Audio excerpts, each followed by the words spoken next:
That's John chapter 1, verses 1 to 14. In the beginning was the Word, and the Word was with God, and the Word was God. He was in the beginning with God. All things were made through him, and without him was not anything made that was made. In him was life, and the life was the light of men. The light shines in the darkness, and the darkness has not overcome it.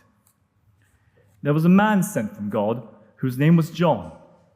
He came as a witness to bear witness about the light, that all might believe through him. He was not the light, but came to bear witness about the light. The true light, which enlightens everyone, was coming into the world. He was in the world, and the world was made through him, yet the world did not know him.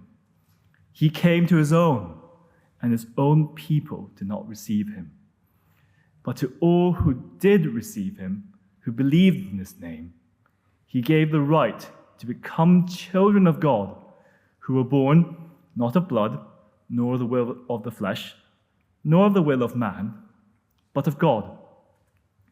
And the Word became flesh and dwelt among us, and we have seen his glory, glory as of the only Son from the Father, full of grace and truth.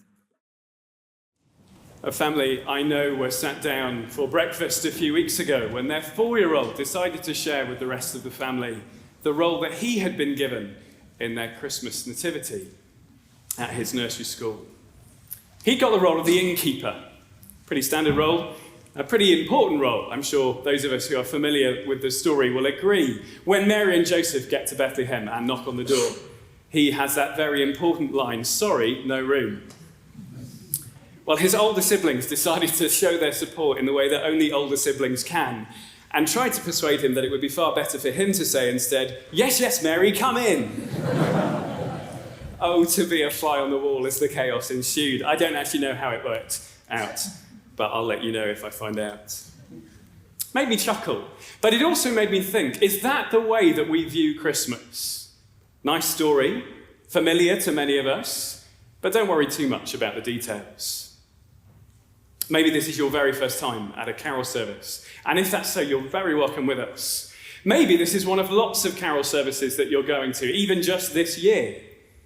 Whoever we are, I think that there's a great danger that we could let the details that we've been hearing and singing about just wash over us. We do that with so many things, even at Christmas, don't we?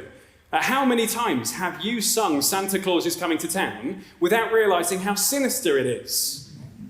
He sees you when you're sleeping. He knows when you're awake. He knows when you've been bad or good, so be good for goodness sake. I don't know why we get children singing that. But what about the real events of Christmas? What if there are details there that we have simply overlooked? If you open up that John's Gospel that you've got somewhere near you, and just turn again to the last sentence of that last reading. Let me read it again for us. And the Word became flesh. This is verse 14, the top of that last paragraph. And the Word became flesh and dwelt among us, and we have seen his glory. Glory as of the only Son from the Father, full of grace and truth. It is a single famous sentence. There is loads packed into it. But because we're in such danger of letting it wash over us, let me highlight two things in particular for us to consider. Firstly, it says that God came to this earth. Now, did you see that at the beginning of that sentence? The Word became flesh and dwelt among us. The Word, who gets introduced at the beginning of the reading as God, the one who was there in the beginning and made everything. Verse 3 at the top, all things were made through him, and without him was not anything made that was made. In him was life, and the life was the light of men. As we'll sing in our last carol, light and life to all he brings. He is God, and yet, verse 14 says, the Word became flesh and dwelt among us. John is saying that Jesus, whose birth we celebrate at Christmas time, is that word. Jesus is the creator God, the source of light and life, who has come to earth. That's why our last carol will put it like this: veiled in flesh, the Godhead see. Hail the incarnate deity. God became a man in the person of Jesus, stepping into this creation so that he might be seen. You might be someone who's quite skeptical about that. People have always been skeptical about the existence of God. I'm told that back in the 1960s, which is a bit before I was around, back in the 1960s, when people finally got into space, the Russians came back and said, we didn't see God, as though that was some sort of proof of his non-existence. And the writer C.S. Lewis, who many of us will have heard of, responded with a fascinating essay called The Seeing Eye, in which he pointed out how foolish it is to try to find God in space. He is the creator. He's not part of his creation. Lewis wrote this: looking for God or heaven by exploring space is like reading or seeing all Shakespeare's plays in the hope that you will find Shakespeare as one of the characters or Stratford as one of the places. If God does exist, he goes on, he is related to the universe more as an author is related to a play than as one object in the universe is related to another. Do you see, you might see some evidence of his handiwork, but you're not going to see him inside the creation he's made. That is, unless he were to step into his creation. Lewis goes on a bit later. One might imagine a play in which the dramatist introduced himself as a character into his own play. A story into which the author puts himself as one of the characters. That is what John is saying has happened in history. The Word became flesh and dwelt among us. The remarkable news of Christmas is that the author has written himself into history, into his story. And John saw it. Verse 14 again, the Word became flesh and dwelt among us, and we have seen his glory. For all that this is a poetic introduction, as lots of people have said this evening, this is an eyewitness account. The guy's name on the front is the name of the guy who wrote it. We know various things about him. We know his name. We know his brother's name. We know his dad's name. We know his occupation. But most importantly, we know that he spent 3 years living up close and personal with Jesus. And despite 3 years together, John never found anything to undermine Jesus' claims about himself. On the contrary, those 3 years persuaded John that the person he was living with was the creator of the universe. What would it take to persuade you that someone you know was the creator of the universe? What would it take to persuade you that your neighbor sat next to you now was the creator? Do you think they could hold it up for 3 years? Sometimes we think, well, they thought that sort of thing. They were sort of predisposed to believe that sort of thing. And far from it. Yes, they believed in God, but the God they believed in would never, as far as they thought, come and live amongst them. They were no more likely to believe it than us. And yet, as John lived alongside Jesus, that was exactly what he became persuaded of. And it's why he wrote this account, to present to us the things that he heard and saw, and to show what it was that led him to believe that Jesus is God. The remarkable news of Christmas is that the Creator has stepped into his creation. The author has written himself into his story. God was seen. It's worth all of us pausing over that. Even if you've heard that hundreds of times before, just take some time this Christmas to think about that. This is a world that has been visited by God. I can't even take an intake of breath without confronting the significance of that. Maybe the molecules of the air that I'm breathing in are molecules that Jesus inhaled. Air that he spoke into being and which he breathed himself. It's profoundly significant. And it opens up any number of questions. What happened in those 3 years? What was it that persuaded John? Questions that get answered as you keep reading on. But perhaps most importantly, what was he like? That's the question we all find ourselves asking if someone we know meets a celebrity. What's he really like? Well, all the more when it comes to God visiting earth. What is he like? Well, happily, John tells us. And it's the second big thing to see. Two big things. Firstly, God came to earth. And secondly, he's shown us what he is like. Let me read verse 14 again. And the word became flesh and dwelt among us, and we have seen his glory, glory as of the only Son from the Father, full of grace and truth.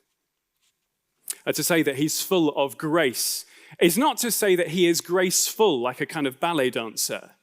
It is to say that he is gracious. It's about loving kindness. Grace in the Bible is about giving someone the good that they don't deserve.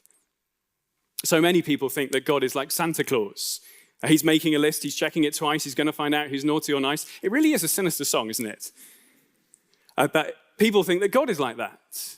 He knows when you've been bad or good, so be good for goodness sake. That is not the God that John met.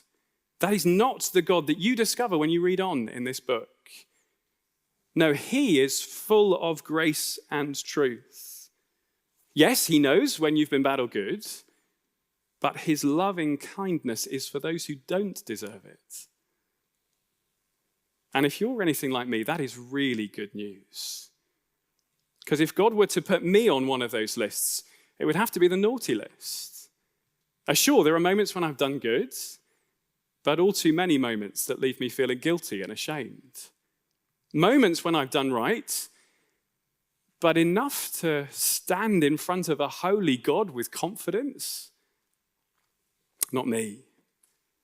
Indeed, Jesus says none of us could. A bit later in the account, it's put like this. This is the judgment. The light has come into the world, and people love darkness rather than the light, because their deeds were evil. If God were to come now and judge us, and Jesus says there is a day of reckoning to come, well, we'd all deserve to be condemned. But when the Word became flesh that first Christmas, he was full of grace and truth. He came in order to provide a way that we could be forgiven. To those in the darkness of guilt and shame, Jesus came offering light and life.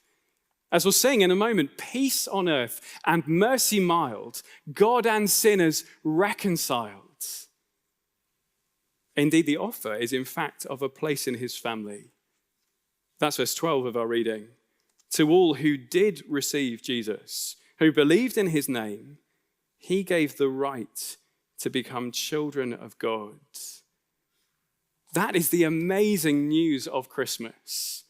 That though we all stand condemned, God has come in the person of Jesus so that whoever you are, whatever you have done, you have the opportunity to be welcomed into his family. I mentioned earlier that illustration from C.S. Lewis about the author writing himself into his story. The late American pastor Tim Keller has pointed out that actually happened in history. In the writings of Dorothy Sayers. Maybe you've heard of Dorothy Sayers. She wrote a series of crime novels, particularly about a character she'd invented called Lord Peter Wimsey. Over a few books, she started to see her character as quite lonely, and so she introduced a character called Harriet Vane, who was a novelist by profession, a writer of so-called mystery or detective stories. It's been accepted by lots that it was Dorothy Sayers writing herself into her books. She saw that her character was in need, and so she wrote herself in to love him and to rescue him. Let me tell you that something far more true and far more significant has happened in the Lord Jesus Christ. God himself, the Creator, has seen us in need, and he's written himself into his story to love us and to rescue us, to forgive us, and to welcome us into his family. Do you see why the details of Christmas matter? The Word became flesh and dwelt among us, and we have seen his glory, glory as of the only Son from the Father, full of grace and truth. Please don't let that sentence just wash over you this Christmas. Those of us who are Christians, who've thought about these things lots before, please let's pause and linger long over the enormous implications of that sentence. Let's catch ourselves as we breathe and consider that first breath of Jesus in the manger and that last breath of Jesus as he died so that we could become children of God. And if you're a guest this evening, please take the opportunity that Jesus offers while it still stands. Why not ask the person who invited you what persuades them to take this seriously and to listen to it? Better still, why not take up George's invitation to take this away and give it a read over Christmas? See for yourself. See what this eyewitness saw, what persuaded him that it was God that he was living with, and what that God is like. See what you make of him. Because if Jesus really is God, and if God is like this, then you can't afford to ignore him, and you stand to gain everything if you receive him. I hope this Christmas proves to be a very, very happy Christmas, and let me wish you every blessing for the new year.